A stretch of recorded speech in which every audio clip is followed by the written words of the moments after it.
Hola, bienvenido a Lengua, conversaciones con Jorge Velázquez. Bienvenidos a la temporada número 13 de Lengua. Qué bien que estás escuchando este episodio, qué bien que no te pierdas ninguna temporada y qué bien que nos estés siguiendo en todas nuestras redes sociales. Recuerda que estamos en Facebook, en Instagram, en Twitter, bueno, ahora X, en TikTok. Y bueno, en TikTok no estamos no somos muy activos, pero bueno, sobre todo en Instagram es donde publicamos todo nuestro contenido. Gracias por seguir escuchándonos. Estamos súper contentos de llegar a la temporada número 13. Cualquier recomendación, si conoces a alguna persona interesante o cualquier comentario que tengas con respecto a nuestros episodios, te puedes poner en contacto con nosotros en nuestra cuenta de Instagram, que es la que revisamos habitualmente. Y si te gusta lo que hacemos, si te gusta nuestro trabajo, recuerda que también nos puedes apoyar en Patreon, patreon.com. Busca nuestro podcast, Lengua, Conversaciones con Jorge Velázquez, y ahí nos puedes apoyar con €1, $1, $1, lo que sea tu voluntad. Y de regalo y en agradecimiento te mandaremos a tu casa la camiseta oficial de Lengua. Ahora sí, vamos a escuchar el primer episodio con nuestro invitado José Carlos Contreras Azaña, que nos regaló una interesantísima charla. Le mandamos un saludo grande allí donde se encuentre, en Alemania seguramente, porque este chico vive en Alemania. Gracias a él y gracias a ti por escucharnos.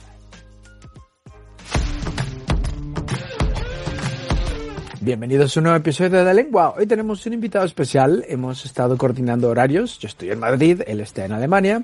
Afortunadamente tenemos el mismo uso horario, porque luego la gente de Estados Unidos, de México, es un problema de horarios. Pero él y yo estamos en la misma hora. Así que hoy vamos a charlar con José Carlos Contreras Azaña, que me ha pedido que diga sus dos apellidos, Contreras Azaña, porque hay mucha gente con el mismo nombre y José Carlos Contreras Azaña solo hay uno. Es de Perú, es escritor y bueno, tiene una historia muy interesante que espero que nos cuente ahora. Pero antes, bienvenido. ¿Qué tal estás?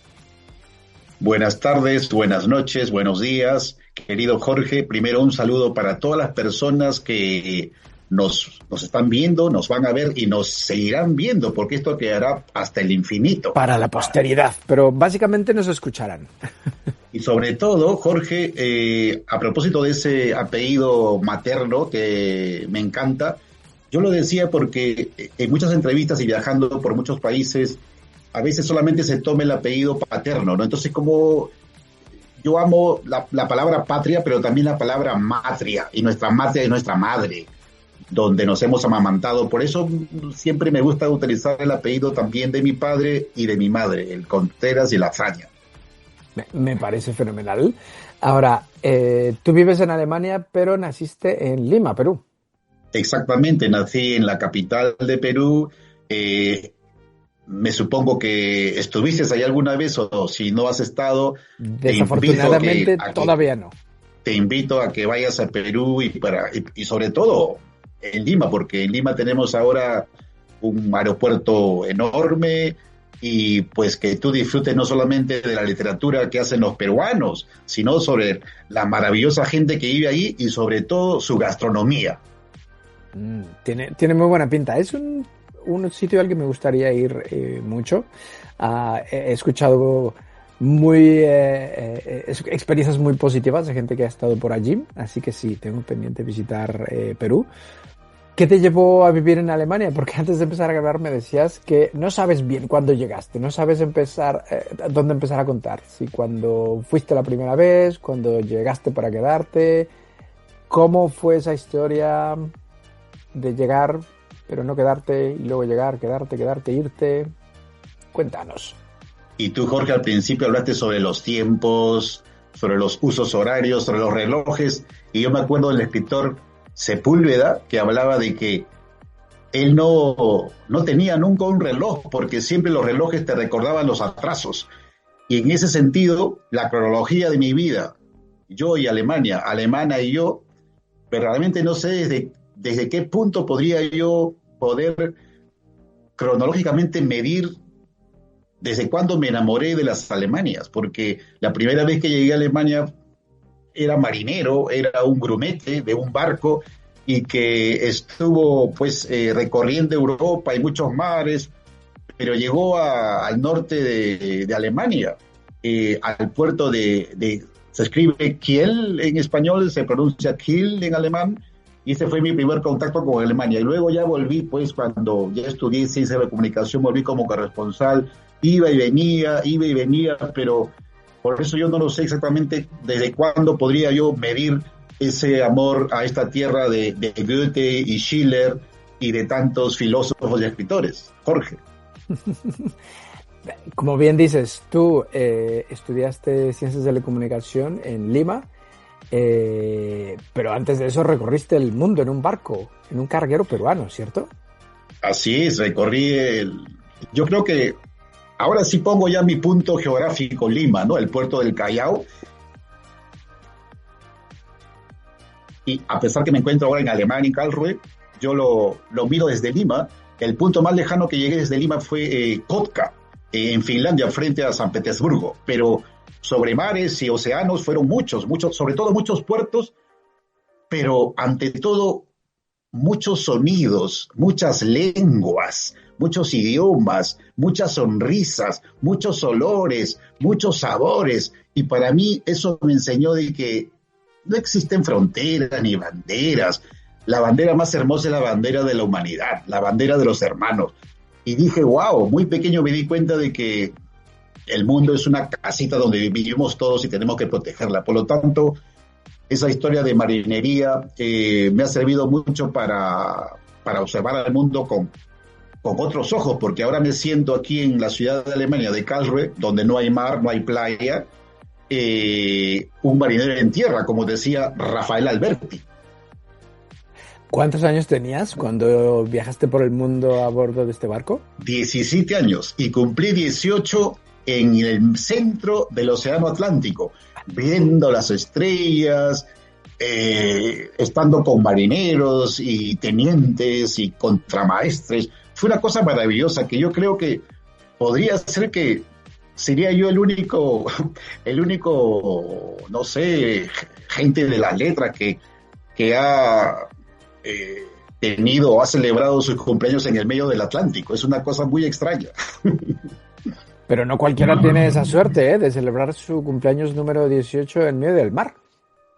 Sería una buena pregunta. A ver, voy a comenzar a revisar, a buscar qué personajes cumplieron 18 años en el mar, en las aguas, ahí donde estaba Poseidón, porque mi Dios es Poseidón, porque él me bautizó, porque todos los marineros tenemos la costumbre cuando cruzamos por primera vez la línea ecuatorial, se hace una ceremonia para que los marineros sean homenajeados y recibidos en el reino de los mares por el rey de las aguas, del mar, Poseidón. Y mi nombre de marinero se llama como un pez. Mi nombre de marinero es Pintadilla, es un pececillo que se mueve por las aguas de Humboldt frente al Pacífico. Yo sabía que los marineros tenían tu nombre y nombre de marinero. Sí, los marineros tienen su nombre de un pescado, de un pez, ¿no? Sí, es una costumbre de la marinería muy antigua. Uh-huh. E inclusive los piratas, recuerdo historias porque en el barco lo bonito que era que con las personas mayores, porque yo tenía 17, escuchaba historias tan hermosas de los piratas, y aparte de los libros como Moby Dick, que los piratas antiguamente se llevaban siempre en la oreja izquierda o la oreja derecha, no sé, una pendiente de oro, para que si ellos algún día murieran, que sus barcos se perdieran por las aguas, sus cuerpos llegaran a las playas y la persona que lo encontrara le diera sepultura y tuviera el pago en ese oro que tenía en su orejita. Wow, mira, eso no lo sabía. Afortunadamente a ti no te han enterrado, ni tampoco tienes un pendiente de oro en la oreja, ¿o sí? Fíjate que el tema de la muerte, como decía Schopenhauer, la muerte es el genio inspirador de la filosofía. Tú acabas de hablar de muerte. Y Platón dijo una vez que la filosofía no es más que una meditación de la muerte. Qué bonito. Muerte, océano, mares. Hay una historia que me contó el escritor gallego Manuel Rivas, una vez que estuvo aquí en la ciudad de Calrue, y me contó una historia que me hizo soñar. Como sabía que era marinero, me decía que una vez se encalló un barco en las aguas por Galicia, y por las noches ese barco donde habían estado muchos músicos, habían instrumentos musicales, como por ejemplo creo que los famosos órganos, y con las olas del mar hacían música en la madrugada, una cosa muy maravillosa, muy poética, que me contó Manuel Rivas. En ese sentido, para mí el mar es mi segunda casa, podría ser, ¿no? No solamente la tierra, sino el mar. Algún día espero ser ave, que me vuelva a reencarnar en una ave y como un cóndor observar de las alturas también el mundo. Oye, pero entonces estamos de acuerdo que fuiste marinero y lo vas a seguir siendo toda tu vida. Yo creo que sí. Si tú te pones a leer, por ejemplo, los poemas de Rafael Alberti, que nació en el puerto de Santa María, tú vas a ver que ese hombre también ama pues el mar, alma las olas, y esa zona de Cádiz, de San Fernando, se siente pues la marinería de este hombre de los versos, Rafael Alberti. Y no te hablo de más marineros que fueron escritores, ¿no? Por ejemplo, a mí me viene mucho a la cabeza el libro de Moby Dick, que leía desde muy joven, y me encantaban esas historias. Pero sobre todo lo que a mí me gustó mucho en mis viajes, Jorge, fue observar los faros en la noche, porque los faros son como los semáforos de los océanos.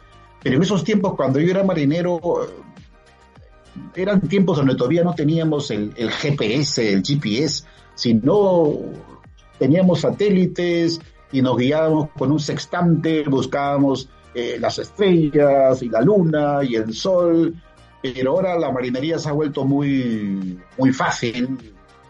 Me parece que creo que hasta una persona podría dormir y llevarse por las corrientes de los mares y acoderar en cualquier puerto del mundo.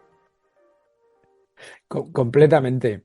Pero entonces siempre serás marinero toda tu vida. ¿Qué pasó? ¿Qué pasó? Quiero decir, cuando volviste a Perú y te pusiste a estudiar Ciencias de la Comunicación, después de ello empezaste a trabajar en varios medios de comunicación en Lima, entre ellos la Radio Nacional del Perú. ¿Cambiaste tu vocación de marinero por la de comunicador?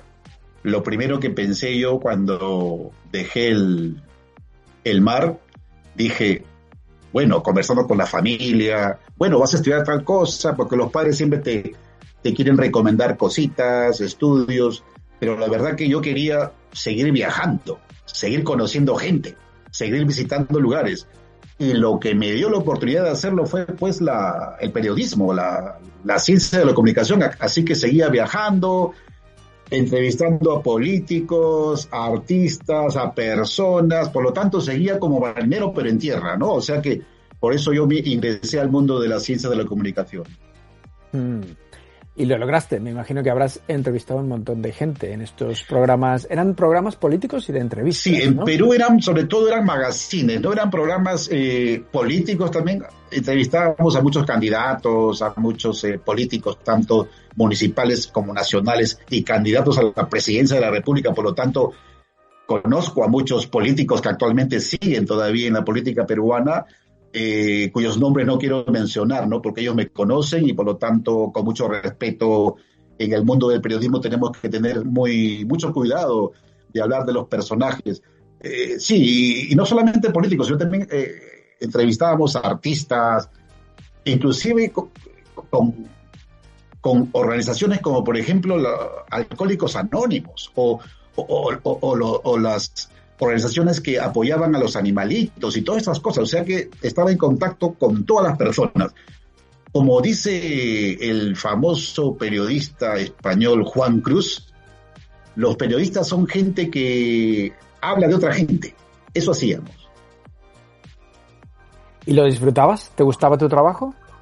Excelente. Lo disfrutaba tanto que inclusive por las noches cuando dormía soñaba que estaba en la redacción o bien en la sala de la radio, y por lo tanto llegó el momento en que dije, tanto me gusta la profesión que tengo que hacer un stop, porque siempre venía mi a mi sala de redacción, tanto de periódico, de la radio, un poeta muy, muy querido en Perú, Gustavo Armijos, y él pues ya sabía que había ganado varios premios muy importantes en Perú, el premio Poeta Joven del Perú, mención honrosa, y el premio José Galvez Barrenechea, ambos de poesía, muy importantes. Esos dos premios los ganaste sí, tú.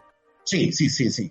El del Poeta Joven del Perú es mención honrosa, que es muy importante la mención honrosa, porque el jurado estaba compuesto por dos grandes escritores latinoamericanos excelentes, Antonio Cisneros y César Calvo, grandes poetas.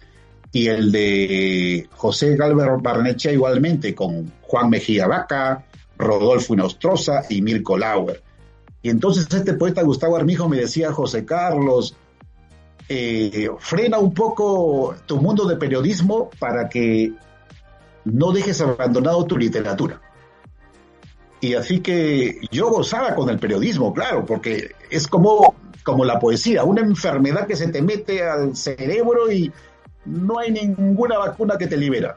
Y por lo tanto, te podría decir que no trabajaba, porque lo que hacía era disfrutaba del periodismo. Wow, o sea, realmente sí que te gustaba, pero entonces tú te definirías como poeta. Yo me definiría, claro, yo he ganado los premios de poesía, pero no tengo ningún libro publicado de poesía. Eso lo acabo de descubrir casualmente este año, porque una señora que estuvo en la presentación de mis libros en Barcelona en enero, y cuando estuve ahí en Barcelona, en Cataluña, me dijo, luego de contar esto: oiga, señor, o sea que usted es un poeta sin libros de poesía. Verdaderamente sí, porque los derechos de autor son de las organizaciones que han organizado este evento literario. Por lo tanto, los derechos no me pertenecen, porque son organizaciones muy, muy reconocidas en Perú, y por lo tanto no los puedo publicar. Al menos tendría que conversar con ellos, por lo tanto no los he publicado. ¿No? Los que he publicado son otros libros míos con otras editoriales, tanto españolas como peruanas, ¿no? Es verdad, soy un poeta sin libro de poemas, pero tengo poesía publicada en todo sitio. Por ejemplo, ese poeta Gustavo Armijos publicaba una revista que se llamaba La Tortuga Ecuestre, que me parece que este hombre, este caballero, poeta, lo publicó durante 4 décadas en Perú, publicó a todos los poetas de Latinoamérica, a todos los poetas peruanos, y él me robaba los poemas míos y los publicaba, de pronto los encontraba en su revista, y así, están publicados en muchas revistas, libros, por aquí y por allá, y esa es la solidaridad del poeta, porque los poetas son eso, porque yo creo que para escribir poesía hay que llorar sin ojos, hay que comer sin boca, besar sin saliva. Para escribir poesía hay que andar sin pies, abrazar sin brazos, amar sin tutibeos, como dice el escritor Kepa Morúa, creo que se llama Kepa Morúa, sí. Por lo tanto, para mí la poesía es una cosa muy importante, le tengo mucho respeto, cada palabra, cada verso, y la amo. Pero, sin embargo, publico relatos, Jorge. Bueno, pero en un futuro habrá un libro de poesía, ¿no? Un compendio a lo mejor... Seguro que va a venir, de repente viene una avalancha de libros, un tsunami de libros míos, no lo sé, porque, como decía José Saramago, para publicar cosas hay que tener paciencia, tranquilidad, sobre todo gozarlo, disfrutarlo, porque yo creo que en el caso mío, y también lo vive cada escritor, para mí lo más bonito es leer lo que me encanta. Escribir también es hermoso, pero yo escribo sobre todo como una catarsis, como con el corazón, ¿no? Pero de pronto el trabajo más difícil, más fuerte, el que te rompe la cabeza, es el trabajo con el cerebro, corregir, eso es muy fuerte. Y ese trabajo solitario a veces, como te digo, que no lo disfruto mucho, pero me encanta de todas maneras. Pero sobre todo el oficio de leer es maravilloso. claro, yo tengo amigos, escritores, poetas que leen mis cosas y ellos son muy buenos conmigo, pero yo quiero que sean malos conmigo, porque a veces una crítica benévola, una crítica de un amigo, es demasiado suave. Lo que nos encanta siempre es la crítica dura, pero una crítica cuando la persona que te critica lo hace luego de haber leído el libro. Y sobre todo, no criticarlo posicionándose por intereses X. Ese es el gran problema. Puede haber intereses económicos, editoriales, de amigos, como decía o como dice el escritor boliviano Vargas Guerrero, se llama él. Vargas Guerrero me dijo una vez, muy interesante, lo conocí en Granada el año pasado, en la Feria del Libro de Granada, me dijo, la literatura es como un ring de box, donde existe pues mucho ego, ¿no? Es muy bonito eso, pero eso es lo que sucede, ¿no? Me encanta a mí el mundo de los amigos escritores, cómo hablan sobre ellos, cómo se critican, pero sin embargo, lo que siempre prevalece es el amor a la palabra, el amor a la lengua, el amor a los versos, el amor al sustantivo y al gerundio y a las metáforas. Sí que eres poeta. Oye, escucha, pero entonces, después de trabajar en la Radio Nacional de Perú, fuiste corresponsal en Europa. ¿Estuviste por varias partes de Europa? Estuve viajando, sí, por muchos lugares en Portugal, en tu país, en España, claro, Francia, Alemania, y había un periodista peruano a quien le rindo mucha pleitesía y cariño, a pesar que ya no vive, Reinaldo Trinidad Ardiles, director de la revista Agronoticias, y me había encomendado el trabajo, pues, de encontrar, de hacer una investigación sobre las pensiones de los agricultores en Europa. Es un trabajo muy fuerte y eso me movió mucho por diferentes sitios. Pero yo conociendo, ya era un marinero en tierra, ¿no? Ya no iba en barcos, sino iba en buses, en trenes, en aviones. Recuerdo que cuando yo visitaba, por ejemplo, tu país, España, recuerdo haber estado una vez en el norte de España, en el País Vasco, y siempre, lugar donde llegaba, siempre visitaba radios o periódicos. Inmediatamente me decían, señor director o colega, quiero visitar tu radio. Inmediatamente, no, tú no vas a visitar la radio, vas a ser entrevistado. Y recuerdo que una vez llegué a una radio en el País Vasco y también me presenté como periodista peruano, estoy haciendo ese trabajo, y me dijeron, sí, venga, señor, para que conozca los estudios, sí, eso es lo que quiero, siempre quiero aprender cómo hacen los programas. Y al final este señor de la radio me preguntó, señor, ¿y usted como hombre de radio qué hace? ¿Cuál es su trabajo? Yo le dije, soy productor de radio. Me miró con unos ojos y me dijo, por favor, quédate, necesitamos urgente un productor de radio. No me quedé a trabajar ahí porque ya me había enamorado de Alemania y me había enamorado de una alemana. Por lo tanto, ya no había vuelta atrás. La radio, Pero y entonces, ¿qué pasó? El amor te llevó a Alemania y te quedaste a vivir en Alemania. Claro, iba y venía porque ya había contactado a muchas personas, ¿no? Y llegó el momento en que tenía pues que decirlo bien. Yo la llevaba a ella, me la raptaba a Perú, o bien yo me acomodaba por Alemania. Y justamente, claro, llegué a Alemania y en Alemania, justo cuando llegaba, había una emisora de radio que cerraba y otra emisora de radio que abría en la ciudad donde estaba, y ahí me coloqué, me apoyaron mucho y casi sería uno de los más antiguos de esa emisora, y ahí hago programas de radio actualmente, ¿no? Y también aparte, claro, me metí al mundo de la pedagogía, enseñando en diferentes escuelas, universidades, institutos, el idioma castellano, el idioma español. Por lo tanto, la poesía, la literatura también me ha dado de comer, y sobre todo el periodismo, la radio. Es una cosa interesante, y así que agradezco a todos a esos dioses que por ahí circulan, que son como pajaritos o que son como pequeñas estrellas que te van alumbrando el camino. Y siempre yo me dejo llevar sobre todo por la famosa teoría del caos, donde tú vas caminando, estás abriendo puentes. Eso me gusta, esa idea de la escritora boliviana que vive en Barcelona, Zaida Franco, que en estos días va a estar en una feria de libro en Bolivia, luego pasará a Argentina, luego a Perú. Ella dice que nosotros los seres humanos somos pues personas que siempre vamos haciendo puentes, y te vas conectando con otro, y así, sucesivamente somos una hechura de todos esos puentes, y eso es efectivamente.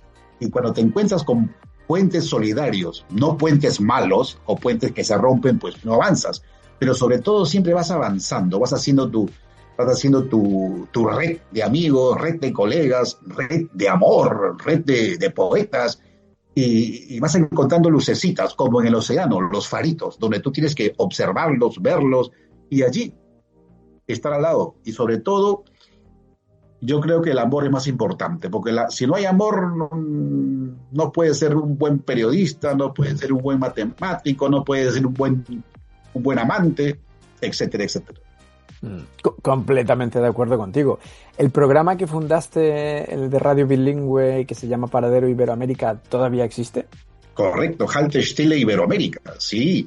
Y hace unos días nos visitó un amigo que vivió mucho en la ciudad de Karlsruhe, donde hacemos el programa, que se llama Rafa, de la zona de... Es un aragonés, no recuerdo el nombre de esta ciudad, que actualmente es un equipo de fútbol que es color rojito, como una cruz, y están ahora en segunda división ellos, que están a la altura casi por los Pirineos, este pueblito. Y así que Rafa Maza nos visitó y conversamos mucho, y sobre todo Rafa Maza era una persona que hace casi más de un lustro que se fue de la ciudad, y lo entrevisté en la radio. Y me dijo una cosa muy interesante, conversando con él. Yo le dije, Rafa, ¿qué es lo que más extrañas de Alemania? Y me dijo, la comida. Eso me llamó mucho la atención, ¿no?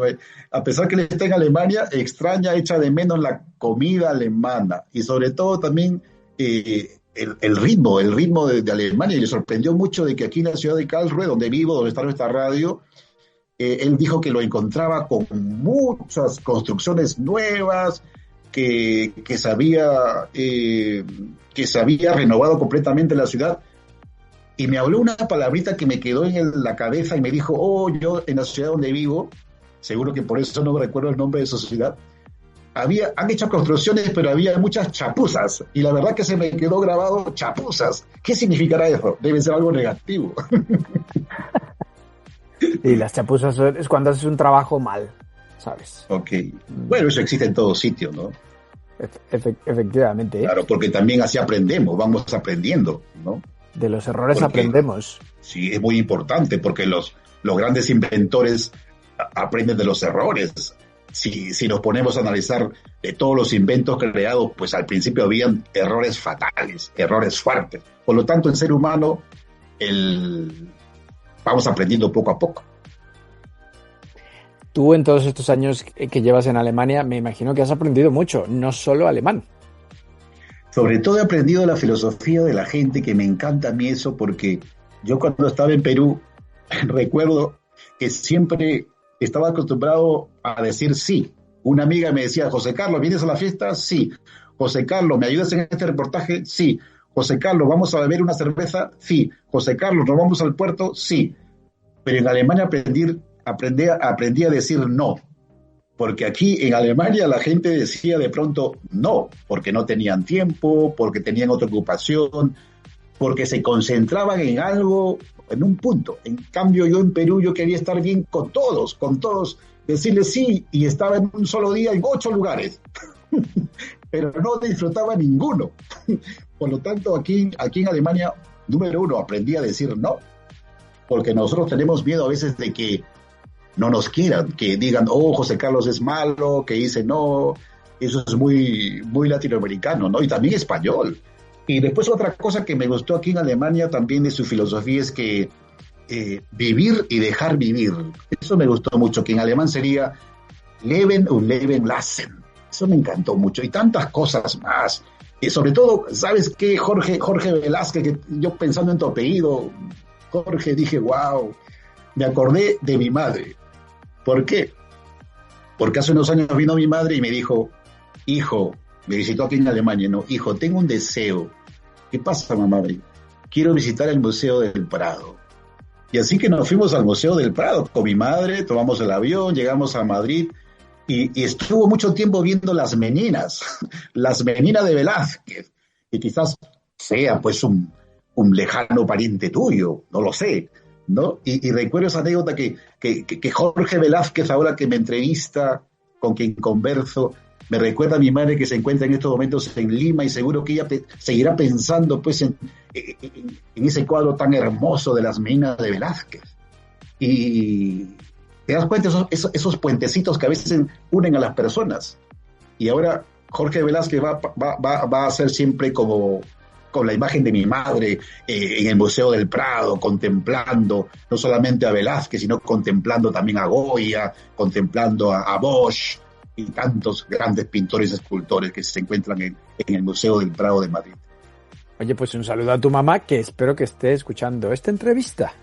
Seguro que lo voy a escuchar muchas veces, porque es una de las personas que más me escucha en Lima, porque a veces me dice, hijo mío, has hecho este programa, y a veces se levanta muy tempranito en Perú, porque en el horario de verano en Perú yo comienzo los programas normalmente dominicales, porque también hay otros días, a las 5 de la mañana. Así que ella se levanta, pone su despertador y nos escucha desde Lima. Eso es amor de madre, ¿eh? Levantarse a las 5 de la mañana para escucharte.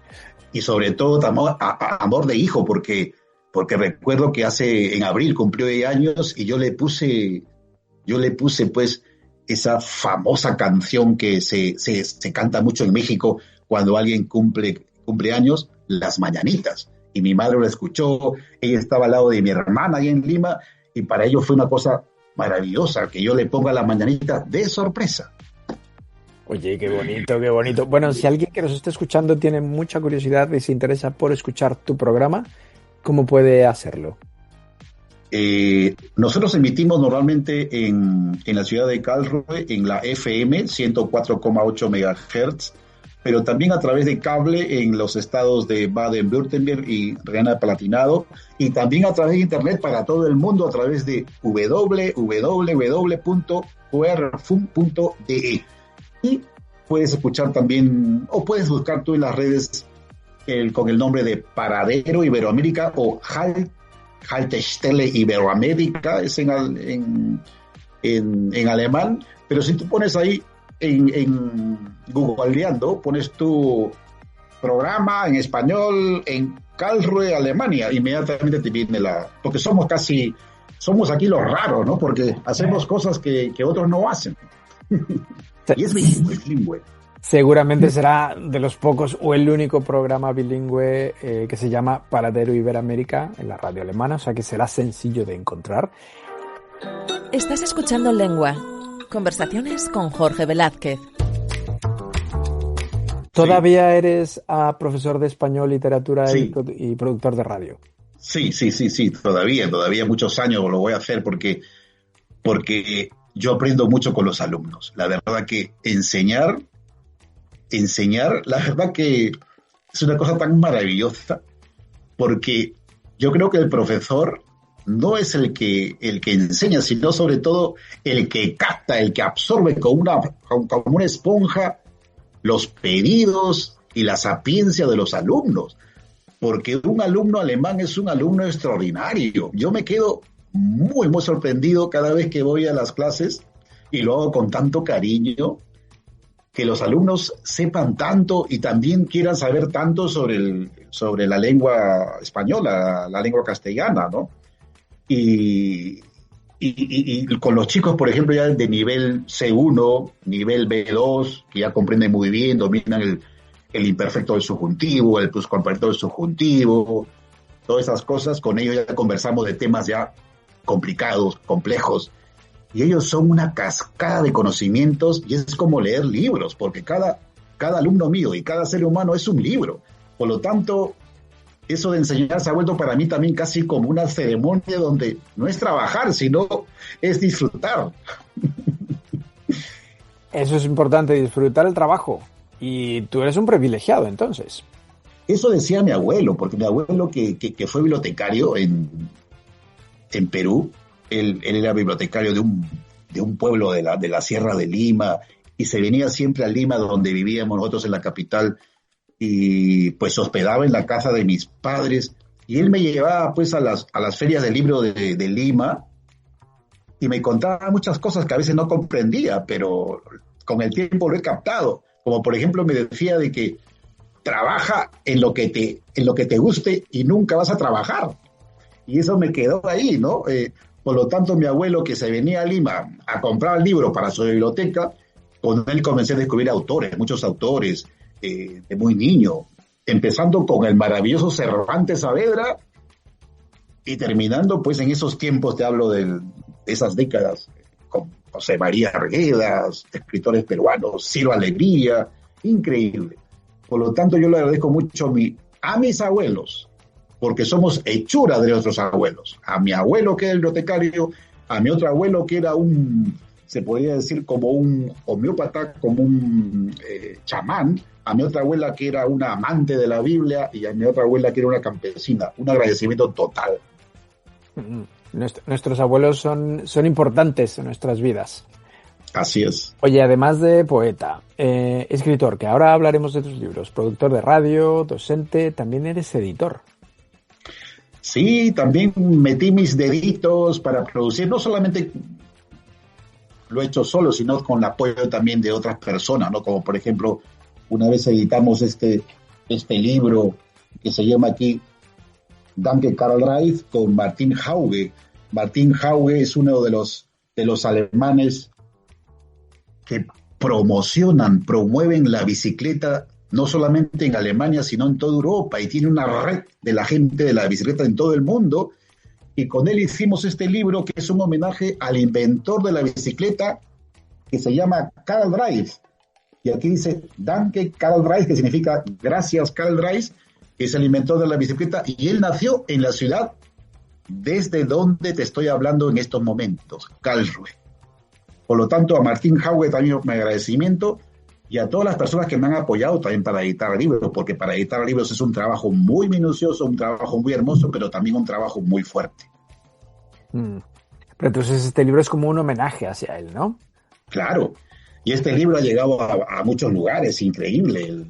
No solamente estoy yo como escritor, sino también están escritores de otros países que han escrito textos sobre la bicicleta, como por ejemplo está Teresa Roca de Argentina, que es una gran promotora de la cultura y de la literatura en La Plata y en Buenos Aires, y el libro, a través de ella, pues llegó hasta el Polo Sur, hasta la estación de los científicos que están por allá. Por lo tanto, estos libros con estos escritores se ha ido casi por todo el planeta, ¿no? A mí me sorprende que los libros sean como pajaritos, como palomas, que tienen sus alas y se quedan libres, y a veces nos sorprende hasta dónde llegan, querido amigo. Ni te lo podrías imaginar. Ahora, eres editor también de una antología que es también un homenaje a los 300 años de la fundación de esta ciudad donde vives. Ah, mira, lo tienes ahí. De la ciudad de Karlsruhe, ¿no? Bien. Y esta ciudad que me ha acogido mucho, que cumplió 300 años hace unos añitos, pues tenía pues que agradecerle, porque yo creo que es muy importante siempre decir gracias. Especialmente yo quiero hablarle a los jóvenes, a los niños, siempre hay que agradecer no solamente a los padres, a los abuelos, al vecino, al amigo, agradecer a tu profesor, a tu profesora, agradecer inclusive a los animalitos y a los árboles. Por lo tanto, este libro es un agradecimiento a la ciudad de Karlsruhe, y yo junté a muchos escritores que tenían o tuvieron contacto con la ciudad. escritores de Bulgaria, escritores de Turquía, escritores de Estados Unidos, que han estado en esta zona. Y por lo tanto, el librito fue presentado y apoyado en la presentación fue la segunda cadena de televisión alemana, la más fuerte de Alemania, que apoyó en la presentación. A mí me encantó eso. Yo dije, wow, ¿cómo es eso? Pero eso lo había hecho el director del instituto que me había apoyado para presentar el libro, de la Volkshochschule de Karlsruhe. Son cosas maravillosas que de pronto aparecen, porque yo creo, me parece que los ángeles están por todas partes y solamente hay que verlos y agradecerles. Muchas gracias. Estás en lo cierto. Hay que dar las gracias y eso es importante. Ahora, no sé si es tu primer libro. Quiero que me cuentes de La sonrisa del ornitorrinco. Sí, aquí está. Este está en alemán, ¿no? Uh-huh. Y aquí la parte español. La sonrisa del ornitorrinco. Ajá. Sí. Son cuentos en alemán y en castellano. Sí, son cuentos en alemán y en castellano. Y yo quería en este libro rendir homenaje a ese animalito tan extraño que es el ornitorrinco. Yo nunca he visto en persona a un ornitorrinco, pero me entra a veces un deseo de tocarlo, aunque no se debe de tocar porque estos animalitos son venenosos. Y estos animalitos viven en Australia. Uh-huh. Y si alguien por ahí corre al ordenador para ver cómo es su forma, tiene una forma muy extraña. Tiene pues la parte delantera, su pico como la de un pato, su colita como de otro animalito y sus manos. Es increíble este animal. Dice la leyenda que Dios creó el ornitorrinco cuando estaba cansado, así que salió así, ¿no? Por lo tanto, este librito es eso, es un ornitorrinco, ¿no? Me encanta el título. Y el siguiente libro es una antología, Tiempos de Resiliencia. No, se llama, este libro se llama... La sonrisa del elefante marino. Correcto, La sonrisa del elefante marino, ¿no? La sonrisa del elefante marino, y es un collage de cuentos donde ahí sale la marinería. Fíjate la portada, muy bonita. Es un barco y el cuento más largo habla sobre un marinero que echa una botella y dentro pues un mensaje y recorre los mares y llega a Galicia. Hasta ahí nomás, ¿no? Y el siguiente libro, querido amigo, es el libro La sonrisa del cuy. Entré al mundo de las sonrisas, ¿no? La sonrisa del cuy. Y también es un collage de cuentos que me llamó la atención cuando lo presenté en Alemania. Un espectador, un lector, luego de haber leído la primera página del libro, me hizo una pregunta muy extraña, pero que me gustó también. Me dijo a mí: señor, ¿usted qué ha fumado para escribir este libro? Y fue una pregunta que me causó mucha gracia, porque exactamente el cuento que se llama La sonrisa del cuy, el cuy es un personaje, es un hombre, es un ser humano que trabaja en un cementerio. Ese es el cementerio más grande de un lugar indefinido, pero es Latinoamérica. Y este panteonero conversa con los muertos, dialoga con los muertos. Los muertos son sus amigos, ¿no? Y por lo tanto es un libro de relatos muy interesante en el sentido de que estos muertos hablan de todos los temas, de feminismo, capitalismo, física cuántica, increíble. Y solamente hay una dama, solamente hay una mujer, porque todos son hombres y esta mujer es muy fuerte y lucha contra todos estos muertitos que, a pesar que están en el otro mundo, siguen siendo machistas. Quiero dar un mensaje que espero que los lectores lo captan, pero sí, muchos me dicen sí, así que yo me alegro de que lo que he querido decir, porque en el fondo solamente escribimos, no queremos dejar un mensaje, pero la gente lo encuentra, la gente lo capta, la gente lo descifra. ¿Fue desde un principio intencional hacer una trilogía de las sonrisas con la sonrisa del ornitorrinco, la del elefante marino y la sonrisa del cuy? ¿O fue una casualidad?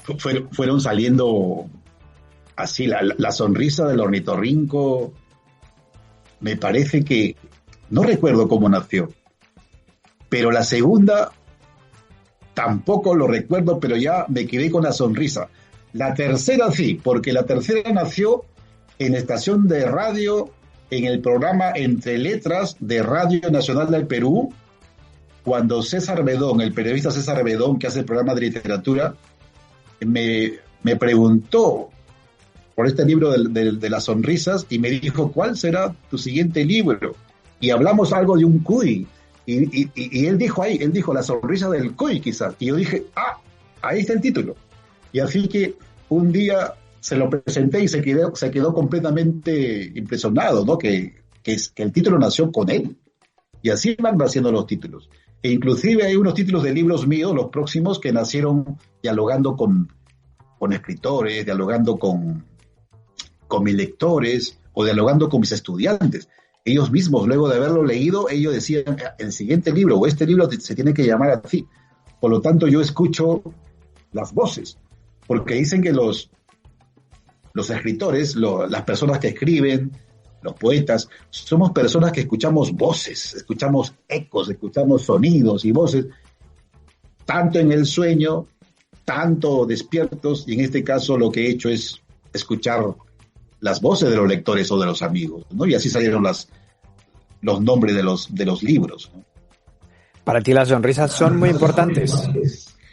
Yo creo que la sonrisa es una cosa muy, muy importante, porque alguien me dijo por allí que siempre ven mis fotos en el Face y me dicen que en las fotos yo no sonrío. Yo le digo, pero ¿cómo voy a sonreír para una foto? Porque en ese momento es como me siento, no me pueden obligar a sonreír, pero sin embargo aquí lo hago con una naturaleza porque lo siento, conversar con Jorge Velázquez, ¿entiendes? Y sé que nos están viendo, entonces es una cosa que te sale de afuera, pero para una foto que te obliguen para sonreír me parece un poco de plástico. Y también viene a mi cabeza pues lo que decía, creo que era Charles Chaplin decía que la persona que no sonreía era como un cadáver andante, como esas cosas, pero sí, porque lo más maravilloso que he visto en mi vida es sonreír a un niño en tantos países que he recorrido, ver sonreír a las personas que visitaban tu barco o que te veían a ti, que eras de otra forma, que eras, no sé, de otro olor, con otros ojos, y sonreír con una sonrisa hermosa, porque las sonrisas también se pueden descifrar cuando son sonrisas malévolas. También hay sonrisas maravillosas, sonrisas que enamoran y sonrisas que no puedes olvidar nunca, que te queda para siempre. Por lo tanto, para mí, sí, la sonrisa es una palabra muy bonita y creo que la parte más grande sería la risa, pero aquí es la sonrisa. Hay diferencia. Nos quedamos con la sonrisa, pero tus nuevos libros no hablan de sonrisas. Empiezas con las anatomías. Tienes la anatomía del agua y la anatomía de los algoritmos. Sí. Esta es la anatomía del agua. La que te presento aquí es la edición de Perú. Pero ahora salió en edición en España. Esta es la nueva edición española, las anatomías del agua. Y esta editora es catalana, BMC Edicions. Y entré pues al mundo de las anatomías del agua, que es un tema que venía mucho rondando por mi cabeza, porque como tú ya lo has dicho al principio, a mí por todos los costados está el agua, porque he sido marinero. Por todos los lados veo agua, porque he sido oceánico, marítimo. Pero cuando yo visito algunos países, tantos países que visito por Asia, por África, por Latinoamérica, por Europa, y también veo que a veces existe esa problemática del estrés hídrico, que hay zonas donde no hay agua, o donde está desapareciendo el agua, o las aguas freáticas bajan. Por lo tanto, para mí era un tema muy importante tocar el tema del agua, ¿no?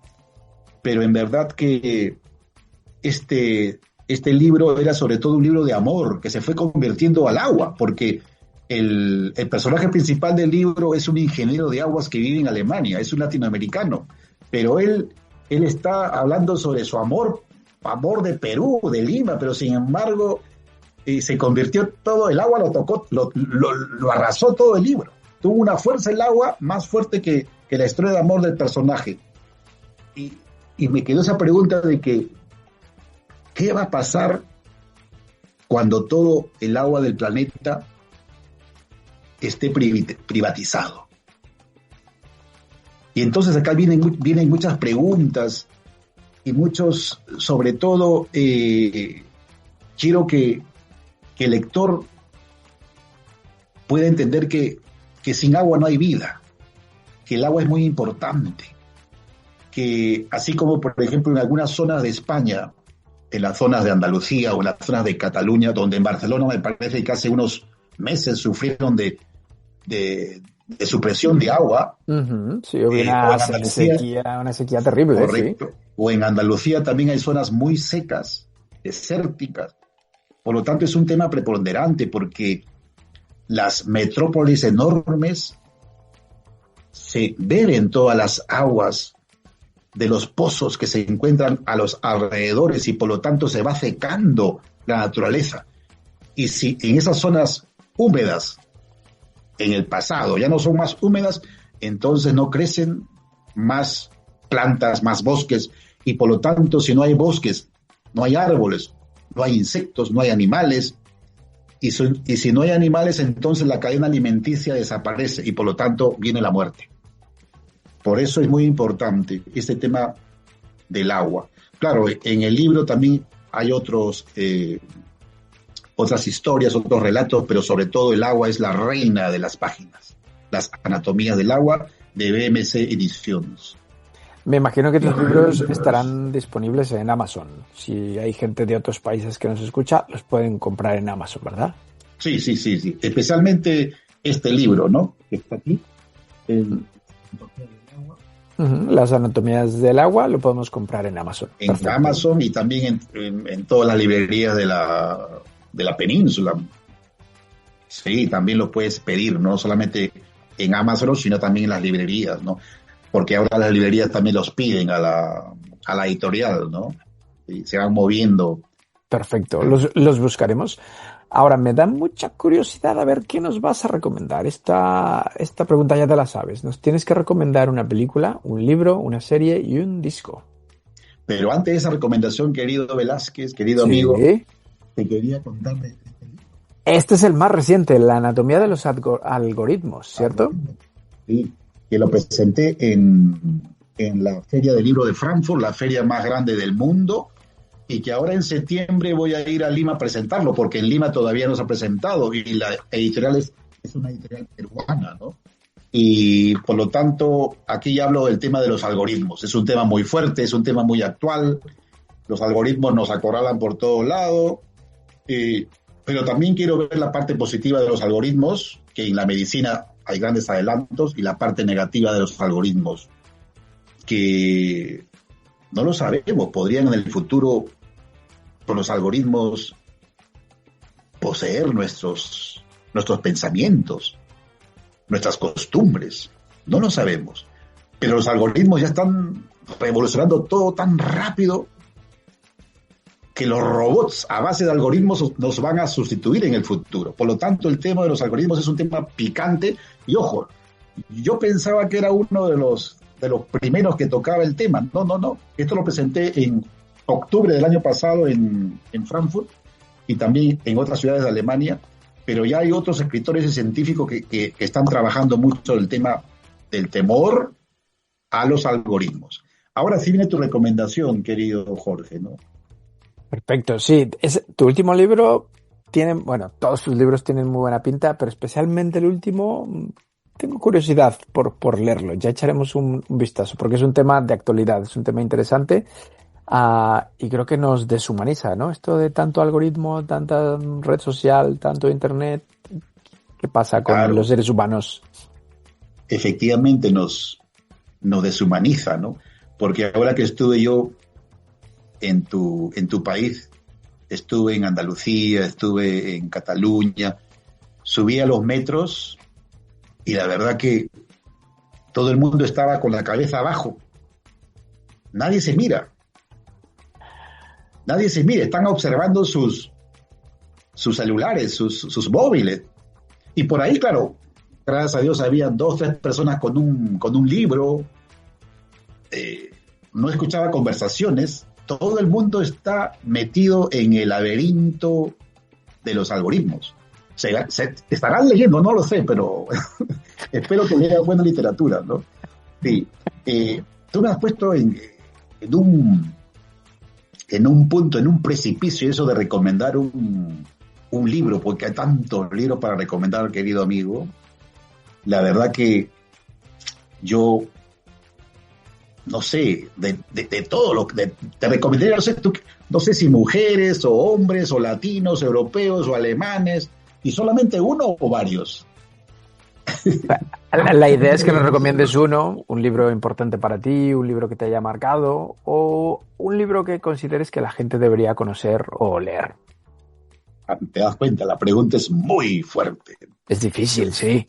Es difícil porque viendo acá mi biblioteca, yo digo, Dios mío, y sobre todo pensando en mi abuelo, ya que estás en Madrid, en España, yo voy a tomar este libro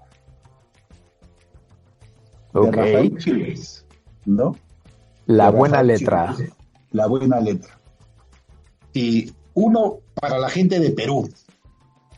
Ok. País de Jauja, de Edgardo Rivera Martínez. Correcto. Y me quedo ahí, porque, claro, me gustaría recomendar a los niños, especialmente, no sé, Moby Dick, tantos libros, ¿no? Pero me quedo ahí. Bueno, Y ahora tengo que recomendar, ¿qué más, Jorge? 2 muy buenas recomendaciones. Una película. También hay demasiado, porque yo soy un cinéfilo, una cosa que lo tengo como secreto, porque yo veía antes casi 50 películas al año. Ahora ya he bajado a 20, 25, ¿no? Por lo tanto, tengo cualquier cantidad de títulos, pero yo quiero recomendar algo muy humano, algo que te va a enseñar eso del agradecimiento a nuestros antepasados. La película japonesa Nokan, así se llama en alemán, pero creo que en español se llama Despedidas. Es una película japonesa. Repito el nombre, Nokan o Despedidas.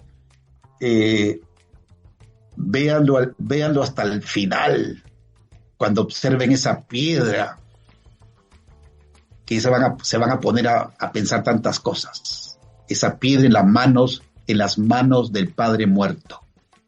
Nokan. Ok, muy buena recomendación. Ya me dejas ahí con la curiosidad. ¿Eres de series?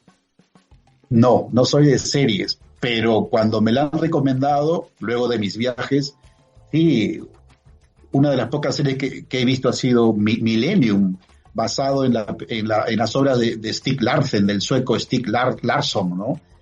Me parece que, no sé cómo se llamará en español, porque creo que lo dividieron en España en 3 libros, pero sí, la serie Millennium, donde hay un personaje mujer que es interesantísimo, la chica Salander, creo que se llama el personaje, sí, esa serie, ¿no? Porque no soy de series, porque las tardes, como yo dicto clases, no puedo ver series. La mejor serie son mis alumnos, que me cuentan cosas, pero no soy de series. Prefiero meterme en un libro, prefiero irme al monte, como ayer estuve, por ejemplo, en los montes de acá de Alemania, observando cómo la futura mariposa se está moviendo en su capullo y las mariposas están saliendo. Es algo maravilloso ver, por ejemplo, toda la clorofila del monte con ese sol Eso es más maravilloso. Que vean la serie, la gente que siga viendo la serie, pero espero que vean buenas series. Me parece muy bien. ¿Y de música qué nos vas a recomendar? A pesar que hago radio, escucho tanta música, no sé muchos nombres, pero yo soy mucho de todo, porque como he viajado tanto, sigo viajando tanto, no sé los nombres, pero yo me quedaría con una música, no sé, me lleva mucho a la cabeza el famoso Kepa Junquera. Esa música Vox Spock, que se llama, que lo he puesto a veces en la radio, también mucho los clásicos como Vivaldi, por ejemplo, Las Estaciones, esas cosas, ¿no? Y también las óperas, porque me gusta ver mucha ópera, ¿no? Hace poco fui con una amiga rusa que me invitó a ver la ópera Salomé y me quedé encantado porque yo no sabía que la ópera Salomé, que lo hizo Strauss, estaba basada en una obra de Oscar Wilde. Por lo tanto, para mí, soy una persona que va descubriendo, aprendiendo, porque yo soy el más ignorante de los ignorantes y quiero aprender cada día. Por lo tanto, en música, también, por ejemplo, me acuerdo de John Lennon con su música tan bonita que se llama Imagina, ¿no? Que también me encanta. Pues muy buenas recomendaciones. Ahora, antes de terminar, me gustaría que nos nominaras a 3 personas que podamos entrevistar aquí en Lengua, gente interesante como tú. ¿Se te ocurre alguien? Ahí también me pones en un aprieto muy fuerte. Yo te recomendaría no solamente a 3, te recomendaría a 5, solamente a 1, ¿no? ¿Mujer o hombre? No, me puedes recomendar a 5, perfectamente. Yo la verdad que yo te recomendaría a tanta gente, porque toda la gente que conozco, no conozco, son maravillosos. No sé, yo por ejemplo te recomendaría a un músico, por ejemplo, a un músico chileno, Nelson Binot, ¿sí? Nelson Binot, que es un solista de fagot, que ha hecho un trabajo interesante, ha compuesto una obra musical que dura más o menos como 40 o más de una hora, y lo presentó en Chile. Es un homenaje al pueblo mapuche y se llama Tierra Sagrada, ¿no? Y él estuvo también aquí como profesor en la ciudad de Karlsruhe y estuvo también en Berlín. Y es un hombre talentoso y es un hombre... Yo estoy seguro que su obra, Tierra Sagrada, en el futuro lo van a escuchar mucho. Tengo ese sentimiento que va a ser un clásico en el futuro grande. Por ahora todavía está ahí, pero si tú lo entrevistas, se va a quedar para el recuerdo, porque estoy seguro que esto será en el futuro. Él es chileno, ¿no? Una cosa maravillosa. Cuando le escuches lo puedes buscar también, ¿no? Tierra Sagrada, ¿no? Te va a encantar.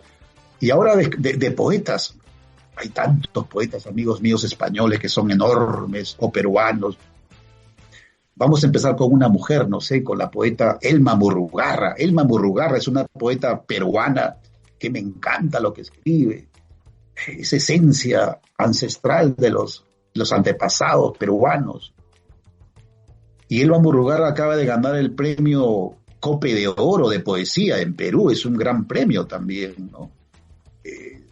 Te lo recomendaría también. Y también, ¿para qué? Nos vamos a España. Me gustaría recomendar al poeta de Huelva, amigo mío, también excelente poeta, Juan Cobos Wilkins. Juan Cobos Wilkins también, que escribió también libros de relatos, ¿no? El corazón de la tierra, y también tiene muchos libros de poesía. Y otro poeta caballero ya hombre que te recomendaría sería el poeta piurano José Díaz Sánchez, que es un poeta, es verdaderamente un poeta, porque para ser poeta tienes que sentirlo, tienes que vivirlo, tienes que sudarlo, y este hombre es un poeta, porque yo lo he vivido, porque he estado con él en la zona norte de Perú, en esas zonas muy alejadas de la capital de Perú, ya en la frontera con Ecuador. Y recuerdo en una entrevista de radio que nos hicieron, este hombre, leyendo su poesía, era un mar de sentimiento. Te lo hago como metáfora, ¿no? Un mar de sentimiento. Y yo dije, este poeta es un poeta, porque lo que escribe es muy hermoso, muy maravilloso. Por lo tanto, José Díaz Sánchez. también te recomendaría otro más, a otro poeta o escritor, el último, o los últimos, ya un hombre, para no ser muy machista.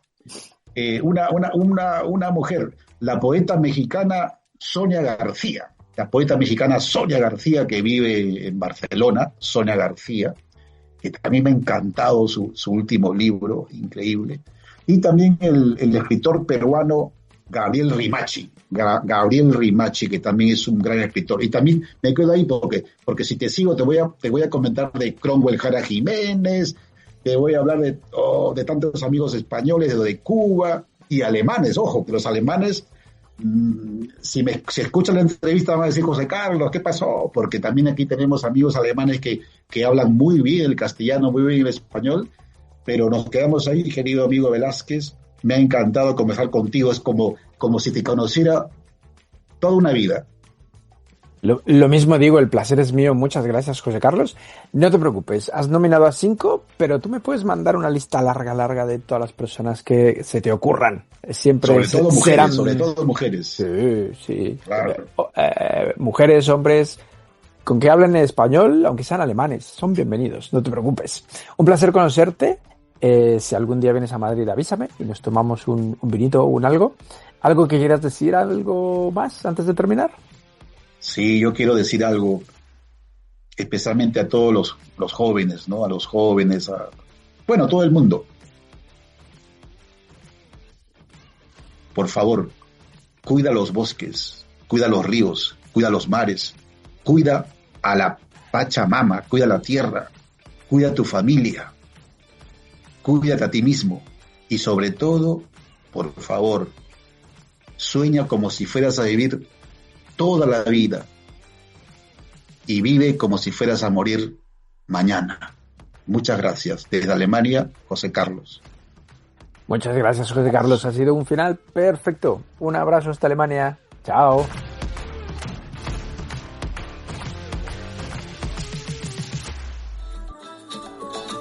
Gracias por habernos acompañado en este viaje a través de una historia inspiradora e interesante. Te esperamos la próxima semana, aquí, en Lengua.